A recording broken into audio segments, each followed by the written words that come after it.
हम सभी का मार्गदर्शन करें। जोरदार तालियों से स्वागत। जब तक तालियां रुकना नहीं चाहिए, जोरदार बोलो मांझीदास जिंदाबाद जिंदाबाद।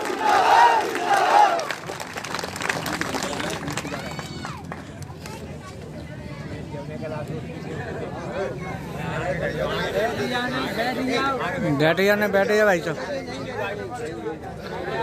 भारत माता की। भदौरिया के पुरा पे अगर इतनी कमजोर आवाज आएगी तो फिर कैसे कांग्रेस को टक्कर दे पाओगे बताओ। जीत का जयकारा लगेगा कि नहीं? भारत माता की, भारत माता की। पंडित राम प्रसाद बिस्मिल की, पंडित राम प्रसाद बिस्मिल की। आज के इस अवसर पर हम सब के मध्य विराजमान भारतीय जनता पार्टी के पूर्व जिलाध्यक्ष आदरणीय श्री प्यारे सिंह तोमर जी और उनके बाद पार्टी के जिलाध्यक्ष रहे ऐसे हमारे अनूप भदौरिया साहब, वकील साहब, वासुदेव सिंह पटेल साहब, इंदर सिंह जी, हमारे पप्पू भाई, पूर्व विधायक हमारे बंसीलाल जी, मंडल अध्यक्ष सुरेंद्र कक्का जी, बहन कंचन चौहान जी,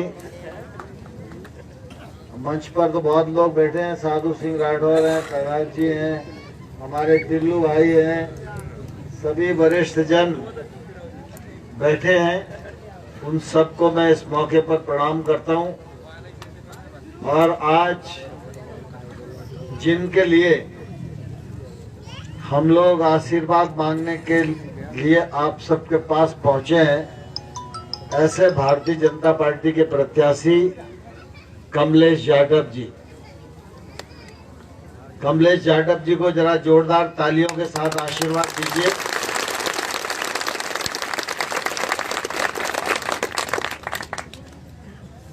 खेम सिंह भदौरिया ने एक लिस्ट मुझे सौंपी है, आप सबके सामने पढ़ के। अब खेम सिंह भदौरिया साहब हैं, नातेदार हैं क्षेत्र के, तो जो कुछ अभी तक हो गया वो नहीं बताया, लेकिन जो होना है वो उनने जरूर बताया है। लेकिन मैं आप सबको इस मौके पर कहना चाहता हूं, कमलेश जी इस लिस्ट को संभाल के रख लो और इस लिस्ट में जो जो बात कही गई है वो एक एक बात अपन को पूरा करनी है। और इसमें जहां मेरे सहयोग की आवश्यकता हो तो मैं कंधे से कंधा मिलाकर तुम्हारा पूरा सहयोग करूंगा इन सब कामों को कराने के लिए।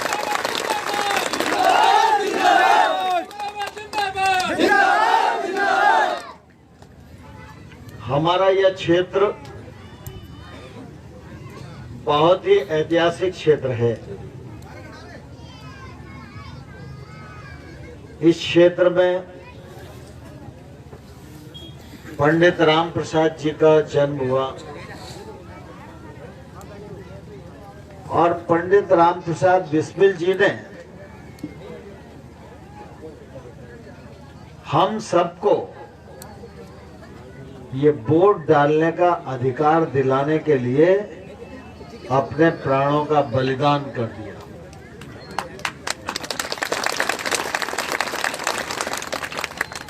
अगर उनका बलिदान नहीं होता और उनके साथ चाहे वो चंद्रशेखर आजाद हो, चाहे शहीद भगत सिंह हो, चाहे अशफाक उल्लाह खां हो, चाहे दुर्गा भाभी हो, इन सब लोगों ने अगर हंसते हंसते फांसी के फंदों को चूमा नहीं होता तो ना कोई सरपंच होता, ना सांसद होता, ना विधायक होता।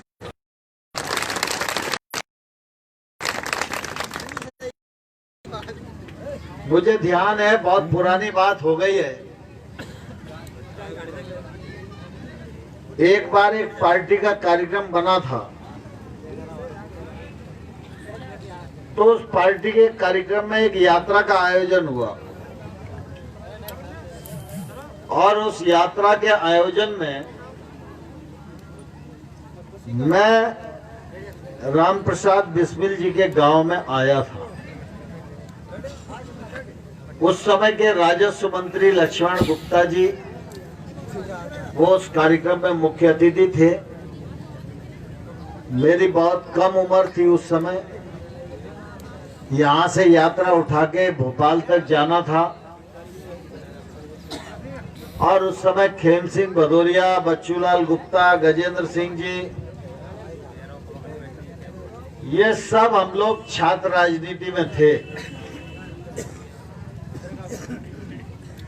तो खेम सिंह भदौरिया कभी कभी मुझे मजाक में कहा करते थे कि भाई साहब, पहले हम बड़े चैन में थे, लेकिन जब से ये यात्रा निकाली आपने, तब से लोगों को मालूम पड़ गया रामप्रसाद बिस्मिल जी की जो जन्मस्थली है, तो हर महीने कोई न कोई आ जाता है अम्बा से उसे लेके और गांव तक जाना पड़ता है दर्शन कराने के लिए।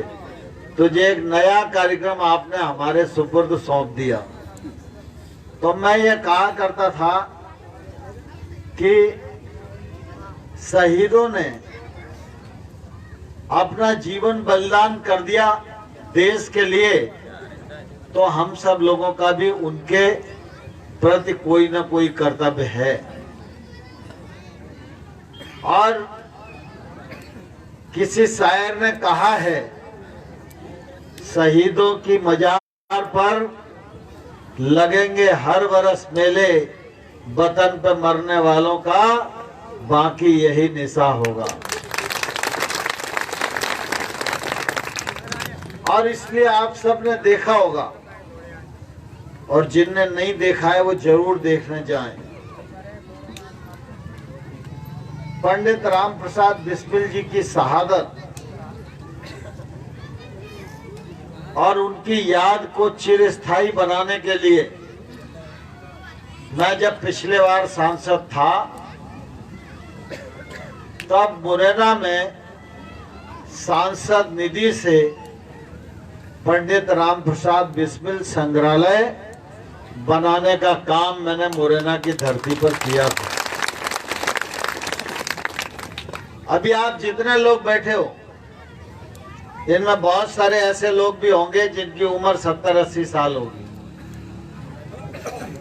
लेकिन उन सब ने भी इस चंबल को पूरा नहीं देखा होगा। पंडित रामप्रसाद बिस्मिल और हमारा ये चंबल अंचल और रुअर बरबाई गांव और इस पूरे अंचल में फैली हुई हमारी जानदार और शानदार और इज्जतदार संस्कृति, यह उस संग्रहालय में आपको आधा घंटा खर्च करने में देखने को मिलेगी। नहीं तो श्योपुर से लेके भिंड तक कोई भी चंबल का भ्रमण नहीं कर सकता। और उस म्यूजियम बनने के बाद आज पहले लोग रामप्रसाद बिस्मिल जी को देखते हैं, फिर म्यूजियम में जाते हैं, तो म्यूजियम में उनको ककरमठ दिखाई देता है, उनको बड़ौदा का किला दिखाई देता है, उनको श्योपुर का किला दिखाई देता है, उनको बितावली दिखाई देती है, पढ़ावली दिखाई देती है, सनीचरा दिखाई देता है, ऐती के भगनावेश दिखाई देते हैं, ऐसा दिखाई देता है, अटेर का किला दिखाई देता है, चंबल की डॉल्फिन दिखाई देती है, चंबल के घड़ियाल दिखाई देते हैं। और इस धरती में जितने औषधि पौधे कभी पैदा हुआ करते थे, वो हर पौधा आपको उस संग्रहालय में दिखेगा। लेकिन उस संग्रहालय में पूरा देखने के बाद आदमी ये पूछता है कि राम प्रसाद बिस्मिल जी कौन थे। तब उनको गाइड बताता है कि राम प्रसाद बिस्मिल वही थे जिन्होंने लिखा था, सरफरोशी की तमन्ना अब हमारे दिल में है, देखना है चोर कितना बाजुए कातिल में।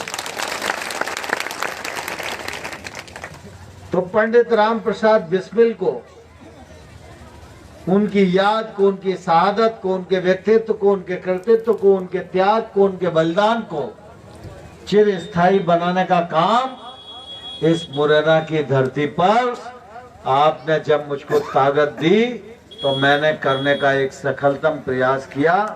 आज देश और दुनिया के लोग आते हैं, वहाँ अपना सिर झुकाते हैं और श्रद्धा सुमन अर्पित करते हैं।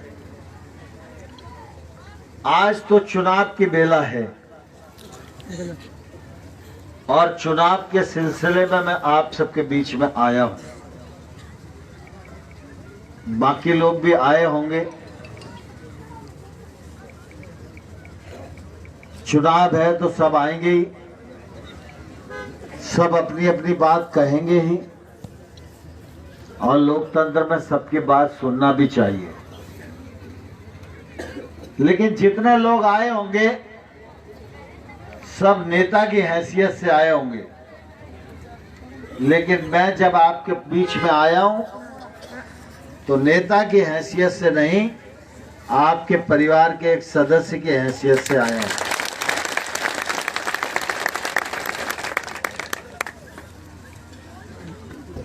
और आप सब इस बात को जानते हैं कि आप सब ने अपना परिवार के सदस्य के नाते मुझे जो ताकत दी है, उसी ताकत के कारण आज दिल्ली में भी तमरघाट का झंडा गड़ा हुआ है।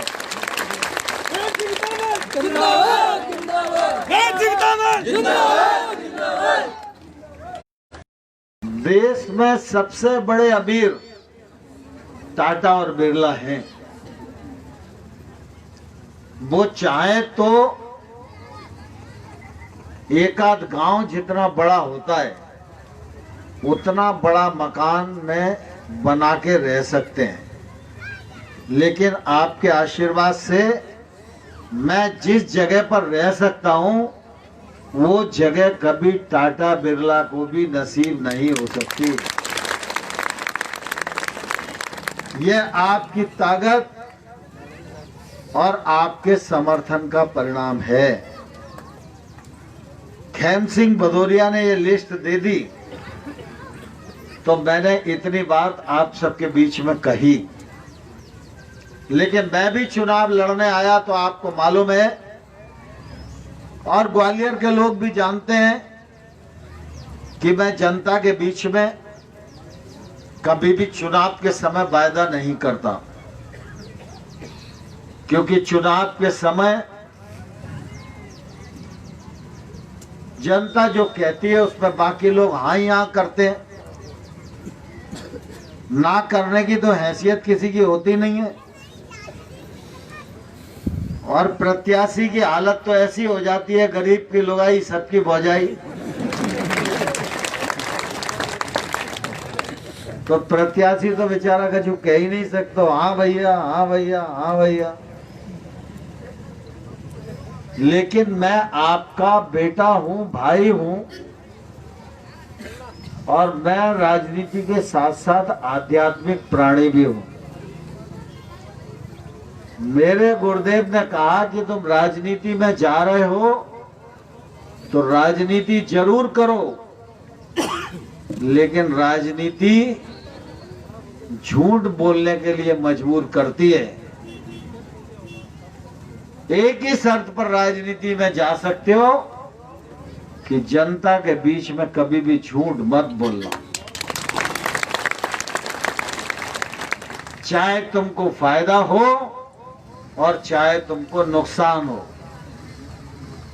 और इसलिए आपने देखा होगा, मैं 9 में भी आया, 19 में भी आया, बीच में जब चुनाव होता है तो आता ही हूं, जो खड़ा होता है उसके लिए।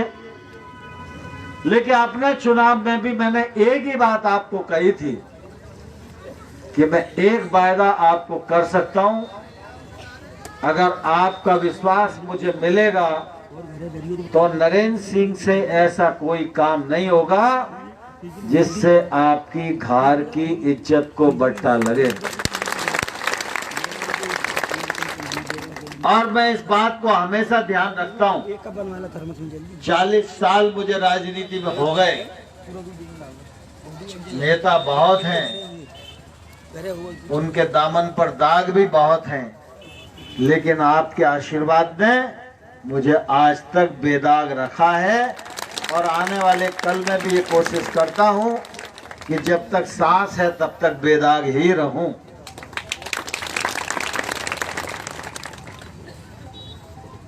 आज कमलेश जाटव के लिए वोट मांगने में आया हूं। कमलेश जाटव को पिछले बार लोगों ने विधायक बनाया। ये कांग्रेस पार्टी के मेंबर थे और मैं तो इनके विरोध में प्रचार करने आया था। जब ये कांग्रेस में थे तो मेरा कोई इन पर अधिकार था नहीं, इसलिए मैंने कभी इनसे कुछ कहा भी नहीं। लेकिन जब इनने कांग्रेस छोड़ने का निर्णय किया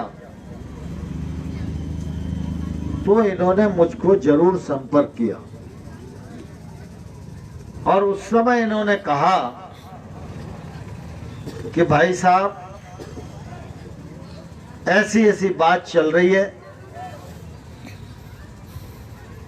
लेकिन मैंने ये सोचा है कि आप हमारे क्षेत्र के बड़े नेता हो तो मैं आपसे सलाह करूं कि मुझे क्या करना चाहिए।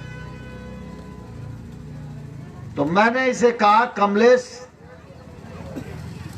अगर तेरे इस्तीफे से भाजपा सरकार बनती है तो भारतीय जनता पार्टी की सरकार को बना दो।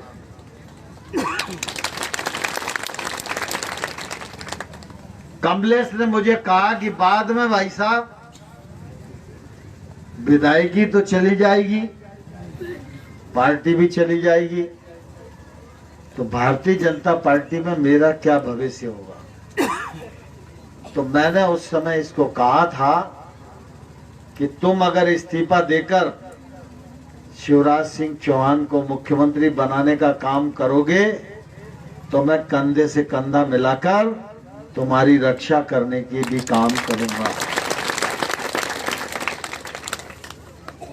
तो कमलेश ने अपना काम कर दिया।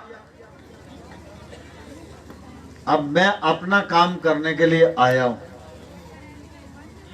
लेकिन मेरा काम जो है वो मैं अकेले तो नहीं कर सकता हूं।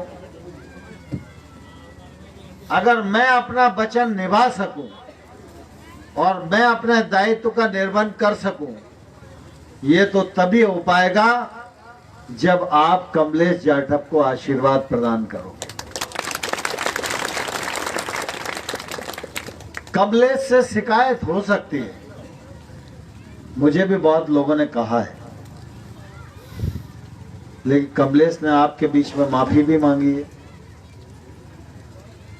अपनी संस्कृति में, आध्यात्म में यही बताया जाता है कि जो क्षमा करने वाला होता है वही सबसे ज्यादा बड़ा होता है।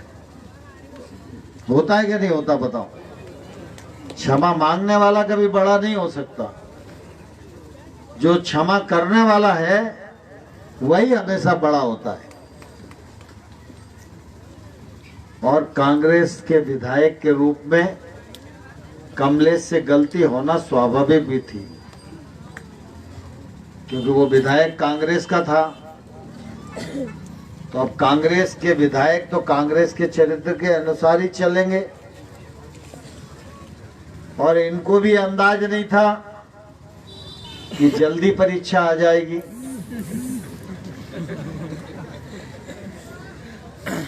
लेकिन अब इनने कांग्रेस से इस्तीफा दे दिया है। जे आप भारतीय जनता पार्टी की संस्कृति में हैं, भारतीय जनता पार्टी में हैं, हमारी और आपकी संगत में हैं।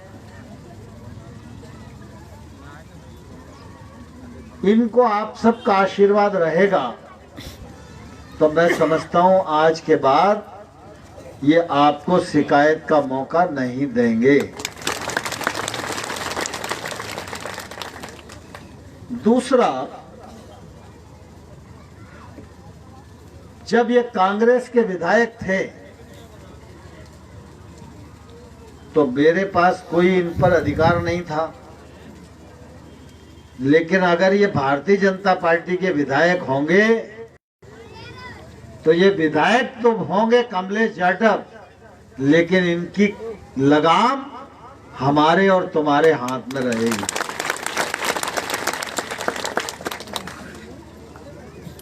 बंसीलाल यहाँ बैठे हैं। बंसीलाल को आपने 2-3 बार विधायक बनाया, तो बंसीलाल की वैसी कोई शिकायतें होंगी, लेकिन बंसीलाल ने किसी को वैसी तकलीफ नहीं दी कि किसी के मन में चुभ जाए। नहीं दी ना। अब बंसीलाल थोड़े गुस्सा हो गए, तो बंसीलाल का उन्हें बहका दे तो चले गए लखनऊ, तो साइकिल ले आए। अब मैंने बंसीलाल से कहा, मैंने कहा भैया दिवाली आ रही है, लक्ष्मी तो कमल पे बैठ के आती है, साइकिल पे बैठ के तो आती नहीं है, तो कहाँ गलत लेन पकड़ रहे हो। तो बंसीलाल जी ने मुझसे रात में 2 बजे कहा, मैं अंबा से दिमनी जा रहा था, 1:30 और 2 बजे होंगे, तो ये मुझे मिले तो इनने मुझे कहा कि भाई साहब साइकिल तुम ले आया। बाद में मैं गांव में आसमानी मैया के मंदिर पे गया, मैंने ढोक लगाई और ढोक लगा के आशीर्वाद मांगा, तो मैया ने मुझे सपने में कहा कि बेटा भला इसी में है कि साइकिल के हवा तू खुद ही निकाल दे। तो बोले इसलिए मैं आपसे मिलने के लिए आया हूं। ये भी जो है अब कमलेश के संग काम कर रहे हैं। एक हमारा भाई सतीश खटीक था, पोरसा में पार्षद है, उसको भी किसी ने गुमराह कर दिया। अब वो भी बैठ गया, वो भी कमलेश जाटव के साथ है। एक व्यक्ति है जो अभी खड़ा हुआ है, वो चर्चा में भी है, लेकिन आप अगर गंभीरता से जाओगे तो देखोगे वो ब्रह्म हत्या का दोषी है।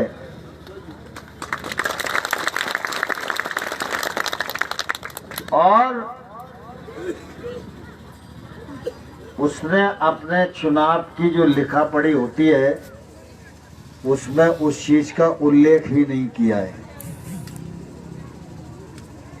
अगर मान लो, वैसे तो कर पार्टियां जीतती हैं, निर्दलीय विर्दलीय का कोई फर्क होता नहीं, हाथी सरीके हाँप रहे हैं तो छारी सरीके क्या करेंगे।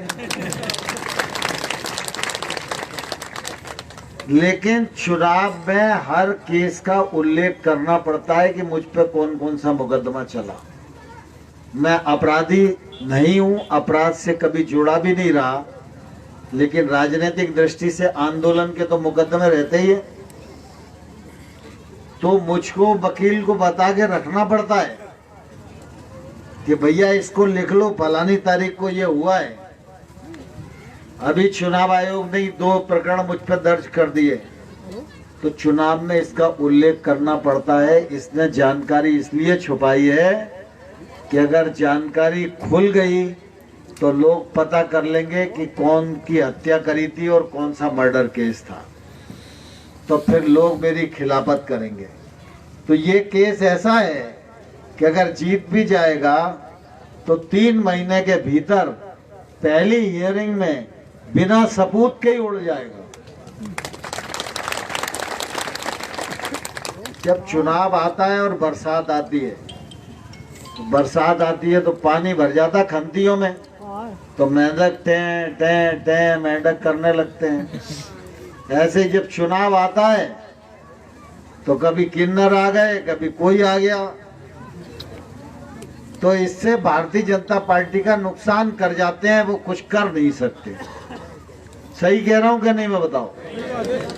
अगर पिछले बार ये नहीं होता तो भाजपा जीतती क्या नहीं जीतती, और जीतती तो ये नौबत आती नहीं। तो इसलिए मैं आप सब लोगों को इस अवसर पर ये कहना चाहता हूं, कमलेश से अगर कोई शिकायत है तो आप इसे माफ कर दो, और अगर आपको ऐसा लगता है कि आप इसे माफ नहीं कर सकते हो तो माफ इसे मत करो, लेकिन इस चुनाव में आप ऐसा मानकर मतदान करो कि ये वोट कमलेश जाटव को नहीं, आप नरेंद्र सिंह तोमर को, अपने परिवार के व्यक्ति को दे रहे। आपका ये वोट कमलेश को विधायक बनाएगा, ये सही है, लेकिन आपका ये एक वोट नरेंद्र सिंह तोमर की ताकत बढ़ाने के काम में भी आएगा। आपका ये एक वोट कमलेश जाटव को विधायक तो बनाएगा, लेकिन ये शिवराज सिंह चौहान की सरकार को मुस्तकिल सरकार बनाने के काम में आएगा। तो आप नरेंद्र सिंह तोमर को वोट देने को तैयार हो क्या? सब जने मोड़ी मोड़ा सब सारे बुजुर्ग लोगों का आशीर्वाद मिलेगा। तो जिन जिन का आशीर्वाद मिलेगा दोनों हाथ खड़े करो और ये मुट्ठी बांधो। पंजा तो कमलेश ने घड़ी कर दिया है, आप क्या करोगे? भारत माता की, भारत माता की।